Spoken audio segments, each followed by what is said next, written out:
Item ಯಾವುದೇ ಇರಲಿ try ಮಾಡಿ ಆಚಿ ಚಿಕನ್ ಮಸಾಲಾ. ಆಚಿ ಚಿಕನ್ ಮಸಾಲಾ. ಪುರಿ ಜಗನ್ನಾಥ ರಥಯಾತ್ರೆ ವೇಳೆ ಕಾಲ್ ತುಳಿತ ಆಗಿದೆ. ಕಾಲ್ ತುಳಿತದಿಂದ ಓರ್ವ ಸಾವನ್ನಪ್ಪಿದ್ದಾನೆ. 120 ಮಂದಿ ಅಸ್ವಸ್ಥರಾಗಿದ್ದಾರೆ. ಅಸ್ವಸ್ಥಗೊಂಡ ಎಲ್ಲರೂ ಸ್ಥಳೀಯ ಆಸ್ಪತ್ರೆಗೆ ದಾಖಲಾಗಿರೋದೀಗ. ಪುರಿ ಜಗನ್ನಾಥ ರಥಯಾತ್ರೆ ಸಂದರ್ಭದಲ್ಲಿ ಕಾಲ್ ತುಳಿತ.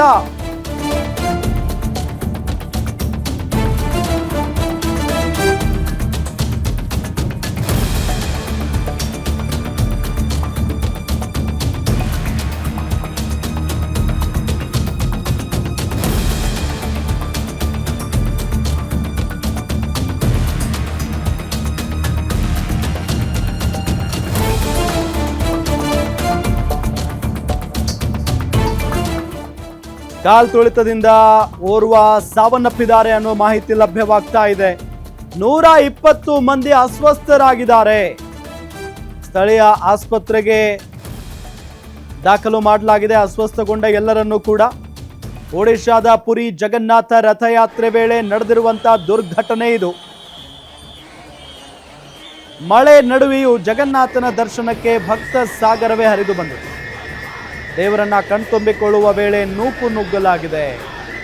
ಬಹಳ ಹುಷಾರಾಗಿರ್ಬೇಕು. ಅದರಲ್ಲೂ ಪುರಿ ಜಗನ್ನಾಥ ರಥಯಾತ್ರೆ ಅಂತ ಅಂದರೆ ಸಾಕಷ್ಟು ಜನ ಸೇರ್ತಾರೆ ಆ ದಿನ.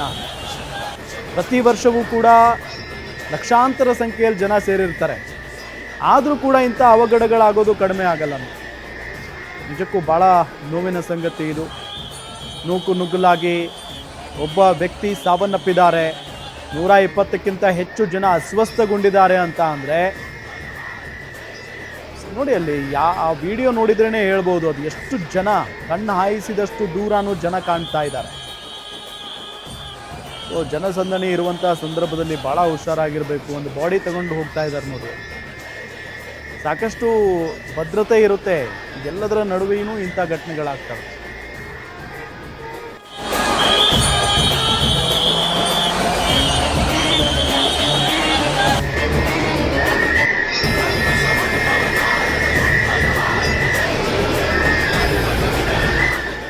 ಇದೇ ವಿಚಾರಕ್ಕೆ ಸಂಬಂಧಪಟ್ಟಂತೆ ಡೀಟೇಲ್ಸ್ ಕೊಡ್ತಾರೆ ನಮ್ಮ ಡಿಜಿಟಲ್ ಎಡಿಟರ್ ದಿಲೀಪ್ ಸಂಪರ್ಕದಲ್ಲಿದ್ದಾರೆ. ದಿಲೀಪ್, ನಿಜಕ್ಕೂ ಬಹಳ ನೋವಿನ ಸಂಗತಿ ಇದು. ಲಕ್ಷಾಂತರ ಜನ ಸೇರಿರ್ತಾರೆ.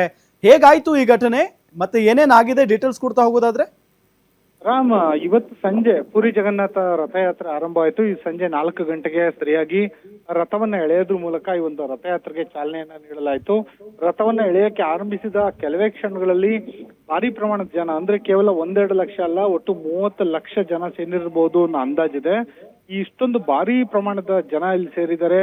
ಜೊತೆಗೆ ಒಡಿಶಾದ ಕಡಲ ತಡಿಯ ನಗರಿಯಾದ ಈ ಒಂದು ಪುರಿಯಲ್ಲಿ ಭಾರಿ ಪ್ರಮಾಣದಲ್ಲಿ ಮಳೆ ಕೂಡ ಆಗ್ತಿದೆ ಇವತ್ತು ಬೆಳಗ್ಗೆಯಿಂದ. ಹೀಗಾಗಿ ಕೊಡೆಯನ್ನ ಹಿಡಿದು ಜನರು ಪುರಿ ಜಗನ್ನಾಥನನ್ನ ಕಣ್ತುಂಬಿಕೊಳ್ಳೋದಕ್ಕೆ, ರಥಯಾತ್ರೆಯನ್ನ ನೋಡೋದಕ್ಕೆ ಯಾವಾಗ ರಥ ಎಳೆಯೋದಕ್ಕೆ ಆರಂಭ ಆದ ಕೂಡಲೇ ನೂಕು ನುಗ್ಗಲು ಉಂಟಾಯಿತು.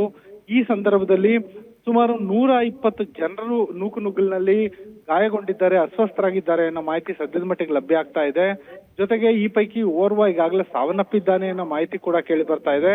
ನಾವು ದೃಶ್ಯಾವಳಿಗಳಲ್ಲಿ ಕೂಡ ಗಮನಿಸ್ತಾ ಇರ್ಬೋದು. ಏನಂದ್ರೆ ಇಲ್ಲಿ ಒಟ್ಟು ಈ ಪುರಿ ಜಗನ್ನಾಥ ರಥಯಾತ್ರೆ ನಡೆಯುವ ಸ್ಥಳದಲ್ಲಿ 100 ಕ್ಯಾಮೆರಾಗಳನ್ನ, CCTV ಕ್ಯಾಮೆರಾಗಳನ್ನ ಹಾಕಲಾಗಿದೆ. ಪೊಲೀಸರು, ಭದ್ರತಾ ಪಡೆಯನ್ನ ನಿಯೋಜನೆ ಮಾಡಲಾಗಿದೆ. ಅರೆಸೇನಾ ಪಡೆಯನ್ನ ನಿಯೋಜನೆ ಮಾಡಲಾಗಿದೆ. CRPF ಕೂಡ ಯೋಧರನ್ನ ನಿಯೋಜನೆ ಮಾಡಲಾಗಿದೆ. ಇಷ್ಟಾದ್ರೂ ಕೂಡ ಜನರನ್ನ 30 ಲಕ್ಷ ಜನರನ್ನ ನಿಯೋಜನೆ ಮಾಡೋದು ತುಂಬಾನೇ ಕಷ್ಟ ಆಗ್ತಾ ಇದೆ. ಒಟ್ಟು 19 ಹಿರಿಯ IPS ಅಧಿಕಾರಿಗಳು ಈ ಸ್ಥಳದಲ್ಲೇ ಮೊಕ್ಕ ಮೂಡಿದ್ದಾರೆ ಅನ್ನೋ ಮಾಹಿತಿ ಇದೆ. 500 CCTV ಕ್ಯಾಮೆರಾಗಳಿದ್ರೂ ಕೂಡ ಜನರನ್ನ ನಿಯಂತ್ರಣ ಮಾಡೋದಕ್ಕೆ ಆಯಕಟ್ಟಿನ ಸ್ಥಳಗಳಲ್ಲಿ ಆಂಬ್ಯುಲೆನ್ಸ್ ಗಳನ್ನ ನಿಯೋಜನೆ ಮಾಡಿದ್ರು ಕೂಡ ದೊಡ್ಡ ಪ್ರಮಾಣದಲ್ಲಿ ಇಲ್ಲಿ ಕಾಲ್ ತುಳಿತ ಉಂಟಾಗಿದೆ ಅನ್ನೋ ಮಾಹಿತಿ ಸಿಗ್ತಾ ಇದೆ. ಹಾಗೆ ನೋಡಿದ್ರೆ ಕಳೆದ ವರ್ಷ 2025ರಲ್ಲೂ ಕೂಡ ಇಲ್ಲಿ ಭಾರಿ ಪ್ರಮಾಣದ ಕಾಲ್ ತುಳಿತ ಉಂಟಾಗಿತ್ತು. ಅದೇ ರೀತಿಯ ಕಾಲ್ ತುಳಿತ ಘಟನೆ ಈಗ ಸಂಭವಿಸಿದೆ. ಸದ್ಯದ ಮಟ್ಟಿಗೆ ಬರ್ತಿರೋ ಮತ್ತೊಂದು ಮಾಹಿತಿ ಪ್ರಕಾರ ಕಳೆದ ವರ್ಷ ಏನು 3 ಮೃತಪಟ್ಟು 50ಕ್ಕೂ ಹೆಚ್ಚು ಜನ ಗಾಯಗೊಂಡಿದ್ರು. ಈ ಸಂಖ್ಯೆ ಈ ವರ್ಷ ಇನ್ನಷ್ಟು ಹೆಚ್ಚಾಗುತ್ತೆ ಅನ್ನೋ ಅಂದಾಜುಗಳು ಕೇಳಿ ಬರ್ತಾ ಇದೆ. ಕೆಲವೇ ಕ್ಷಣಗಳ ಹಿಂದೆ ನಡೆದಿರುವಂತ ಘಟನೆ ಇದು. ಹೀಗಾಗಿ ಸ್ಥಳಕ್ಕೆ ಈಗಾಗಲೇ ಭಾರತೀಯ ನೌಕಾಪಡೆ ಮತ್ತೆ ಏನೊಂದು ಕರಾವಳಿ ರಕ್ಷಣಾ ಪಡೆ ಏನಿದೆ, ಕೋಸ್ಟ್ ಗಾರ್ಡ್, ಅದು ಕೂಡ ಧಾವಿಸಿದೆ. ಅವರು ಕೂಡ ರಕ್ಷಣಾ ಕಾರ್ಯಾಚರಣೆಯಲ್ಲಿ ಭಾಗಿಯಾಗಿದ್ದಾರೆ. ಒಟ್ಟಿನಲ್ಲಿ ಈ ಒಂದು ಪುರಿ ಜಗನ್ನಾಥ ರಥಯಾತ್ರೆ ಸಂಭ್ರಮ ಏನಿದೆ, ಆ ಸಂಭ್ರಮದ ಮಧ್ಯೆ ಈಗ ಒಂದು ಕೆಲವೊಂದು ಕಡೆಗಳಲ್ಲಿ ಸೂತಕದ ವಾತಾವರಣ ಕೂಡ ನಿರ್ಮಾಣ ಆಗಿದೆ. ಹೀಗಾಗಿ ಡ್ರೋನ್ಗಳನ್ನ ಕೂಡ ನಿಯೋಜನೆ ಮಾಡಿ ಸ್ಥಳದಲ್ಲಿ ಏನು ಎಲ್ಲೆಲ್ಲಿ ಕಾಳು ತುಳಿತ ಉಂಟಾಗುವ ಸಾಧ್ಯತೆ ಇದೆ ಅಲ್ಲಿ ಹೆಚ್ಚಿನ ಭದ್ರತಾ ಪಡೆಗಳನ್ನ ನಿಯೋಜನೆ ಮಾಡಲಾಗ್ತಾ ಇದೆ. Ram, okay, thank you Dilip ತಮ್ಮೆಲ್ಲ ಮಾಹಿತಿಗಾಗಿ.